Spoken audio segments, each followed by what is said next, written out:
It's not about the gold. It's not about the glory.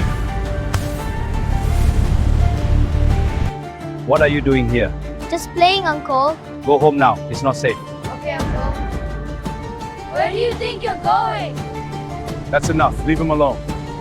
အောက်ကိုလက်သီးနဲ့ပဲရုန်းကန်ခဲ့ရတဲ့ကောင်လေးတစ်ယောက်လမ်းဘေးကကြောက်ခဲရိုင်းတစ်လုံးဟာတနေ့မှာတော့ဆရာရွှေတူဝင်းရဲ့ကဲတင်မှုကိုရရှိခဲ့တယ်။အကျိတ်အနဲ့လေ့ကျင့်ခန်းစီကန်းနဲ့လေ့ကျင့်ခန်းတွေကြားမှာနာကျင်မှုကသူ့ရဲ့တန်ချက်ကဖြစ်လာခဲ့တယ်။ငပြောပင်ကိုကန်ရင်းတဲအိတ်ကိုထိုးရင်းငွေတူဝင်ဆိုတဲ့နာမည်ကသွေးနဲ့ရေးထွင်းပြီးသားဖြစ်နေပြီ။အရွယ်ရောက်လာမှုနဲ့အင်အားနှစ်တွေကြာလာနဲ့အမျှခွန်အားတွေကပိုပြီးမာကျော်လာတယ်။သူ့ရဲ့လက်သီးတွေကရိုးရာလက်ဝဲရဲ့ဂုံထိခါကိုထမ်းဖို့အစဉ်သင့်ဖြစ်နေခဲ့ပြီ။တိုက်ကွဲနဲ့ဆုံးရှုံးမှု